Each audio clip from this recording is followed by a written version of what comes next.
Selamat malam. Kali ini saya akan membahas karakteristik yang saya rangkum dari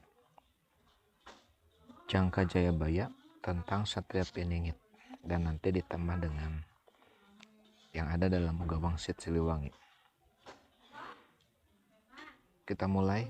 Karakter yang orang yang kita cari itu ya. Yang pertama adalah dia harus ganteng. Nah, untuk menilai ganteng atau enggak karena dia seorang laki-laki, maka harus bertanya kepada wanita normal ya. Jadi kita bisa menanyakan ke 10 wanita sebagai sampel, 20 wanita sampai 100 wanita mengenai kegantengan seorang laki-laki. Kalau laki-laki yang katanya kalau ganteng itu relatif, jelek itu mutlak. Nah, sebetulnya ganteng itu nggak relatif. Ganteng itu kalau laki-laki yang benar-benar ganteng dinilai sama laki-laki pun dia akan dibilang ganteng. Yang kedua adalah berwatak keras. Ya, keras itu artinya dia teguh pendirian. Dia memegang apa yang dia yakini benar.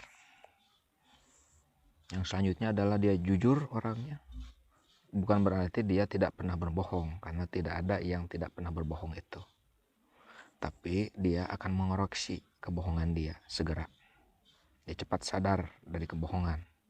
Jujur, lurus, ya, dan benar.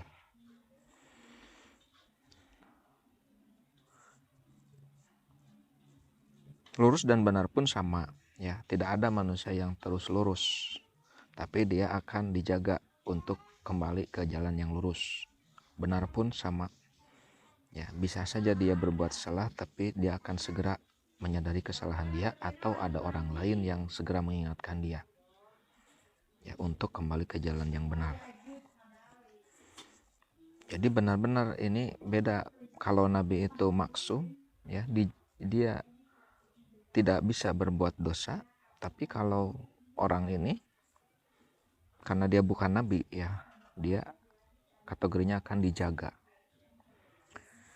Selanjutnya adalah menghilangkan kesengsaraan manusia. Jadi dia berusaha untuk berguna buat dirinya, lingkungannya, dan sekitarnya.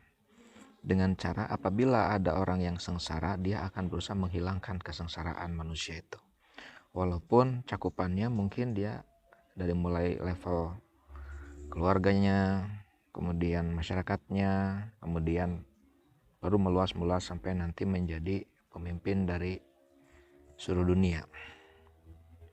Yang selanjutnya adalah menjadi cahaya atau penerang dan penuntun, ya. Jadi dia berusaha untuk memberikan penerangan dan tuntunan. Yang selanjutnya dia berhati sebetulnya subur.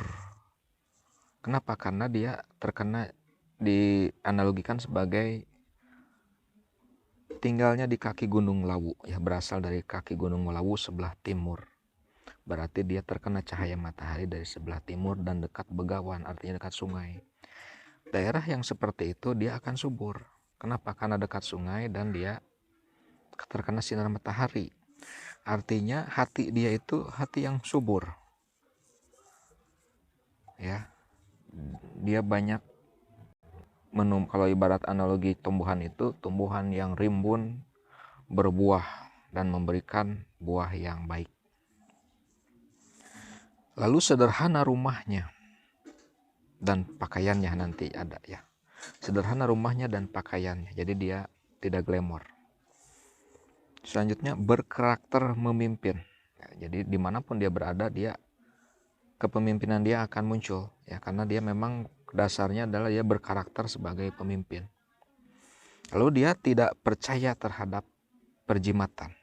Nah, ini paling penting, ya, karena dia sakti mandraguna tanpa azimat, jadi dia tidak percaya pada perjimatan. Lalu punya guru yang sudah meninggal, karena disebutnya almarhum yang bermukim di Gunung Lawu. Jadi dia itu punya guru sebetulnya, punya guru spiritual, ya, yaitu yang sudah meninggal. Lalu menguasai ajaran, artinya di sini ilmu atau dia adalah seorang pembelajar. Pembelajar sejati. Jadi dia terus belajar.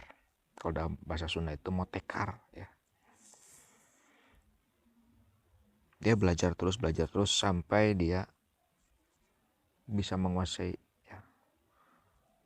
Apapun yang dia pelajari, dia akan cepat bisa. Itu cirinya. Lalu dia adalah seorang yang suci dari kesalahan ya. Disebutkan di sini ada kata suci.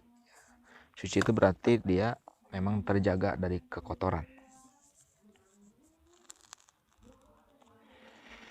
Lalu dia bertobat ya, bertobat kepada Tuhannya. Dia penyabar walaupun hidup sulit karena dia yatim piatu kan. Walaupun dia hidup sulit, dia yatim piatu tapi dia bersabar. Lalu mengikuti warisan nabinya. Karena kita sudah ngambil kesimpulan ya, orang ini harus beragama secara mayoritas orang yang ada di kaumnya. Ya, kalau dia berasal dari tanah air ini, maka dia harus beragama mayoritas. Ya. Kenapa? Karena untuk mengubah paradigma orang yang masyarakat kita itu sulit. Ya, jadi akan lebih mudah kalau kita ambil kesimpulan bahwa dia harus beragama Islam. Jadi dia akan mengikuti nabinya, ya, warisan dari nabinya, yaitu Quran dan Sunnah. Berkata benar walaupun pahit. Ya, ini disebutnya ludahnya ludah api. Ya, berkata benar walaupun pahit dirasa sama orang. Nah, kemudian karena dia bersifat begitu, saciduh metu, ya, seucap sakecap nyata. Jadi sabdanya sakti terbukti. Lalu dia dermawan, ya. Siapapun yang minta ke dia akan dia berikan. Karena dia orangnya dermawan. Lalu tidak gila hormat. Ya. Tidak gila hormat. Jadi terserah orang lain mau dihormatin melebihi dia, ya, karena tugas dan tanggung jawab dia itu memang udah harus dia kerjakan. Dia nggak akan ikutan kalau itu bukan tanggung jawab dia. Dan tidak gila hormat, ya, nggak apa-apa, itu mah bukan tanggung jawab saya, jadi tidak akan saya kerjakan. Nah, kurang begitulah ya. Dia tidak gila hormat. Yang selanjutnya adalah analis yang handal, artinya dia bisa menganalisa. Kenapa? Karena dia pandai meramal seperti dewa. Jadi dia adalah seorang analis yang handal ya. Dalam berbagai kejadian-kejadian yang akan melahirkan kejadian berikutnya. Hati yang bersih dan tajam ya, karena dapat menyelusup ke dalam hati manusia. Dia memiliki hati yang bersih dan tajam sehingga hijab terbuka. Lalu menghargai ajaran atau budaya leluhur. Jadi dia tidak ikut dalam satu pendapat di mana budaya leluhur itu musyrik ya. Dia pelajari dulu musyriknya di mana ya. Karena dia menghargai ajaran atau budaya leluhur. Kadang-kadang kalimat atau bahasa yang digunakan oleh leluhur itu kebanyakan adalah simbolik ya, simbol yang oleh generasi berikutnya tidak dipahami secara lengkap sehingga dianggap sebagai atau sudah menjadi satu kebudayaan mistis, padahal bisa saja itu tidak seperti itu. Seperti contohnya ada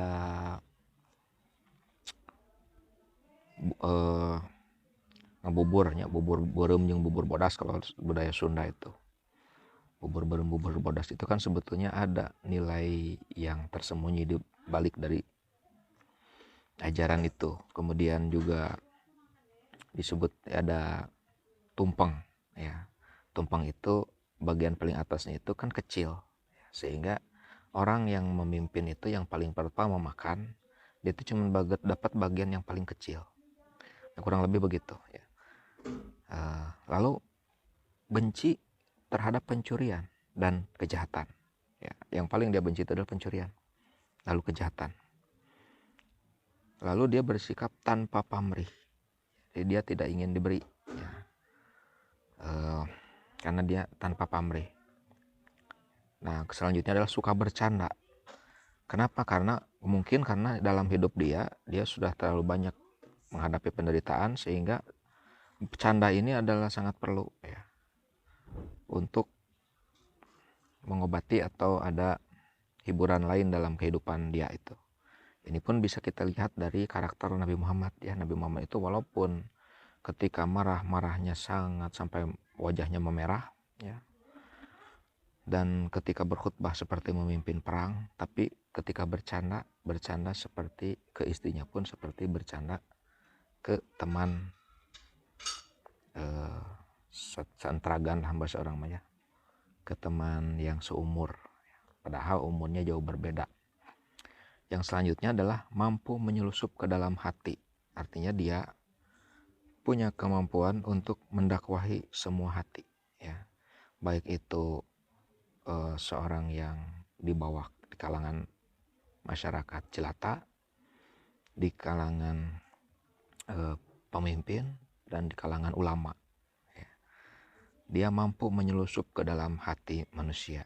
Kenapa? Karena dia berusaha untuk mengenali ya mungkinnya, dan dia akhirnya dengan pengalaman dia mengenali manusia itu kalau dari segi agama terbagi menjadi berapa ya di dalam kehidupan dalam bangsa dia. Kalau dalam budaya berapa banyak, oh ini memang seperti ini budayanya, sukunya seperti apa ya, dia berusaha untuk mengerti kalau suku ini memang begini adat istiadatnya. Kalau dari partai politik, partai politik itu ada berapa ya, dan kemana tokoh-tokohnya tuh larinya, elit-elitnya. Kalau dari sisi bisnismen ya atau pengusaha, mana pengusaha yang memegang tanah air ini ya, dia akan berusaha untuk mempelajari semua itu ya. Dan akhirnya dia akan menjadi orang yang ditunggu oleh banyak komunitasnya. Saya lihat sekarang ada ternyata ya, itu komunitas orang-orang yang menunggu datangnya seorang penolong ya. Dan ini tentunya semangat ini adalah semangat yang sangat baik ya, yaitu kita pun berusaha untuk menjadi karakter-karakter yang baik yang ada di dalam warisan dari nenek moyang kita ini ya. Wallahu a'lam. Mungkin saya tutup ya, orang yang seperti ini sebetulnya karakteristik dia itu adalah karakteristik dari waliullah ya. Karakteristik dari wali Allah. Allahu a'lam.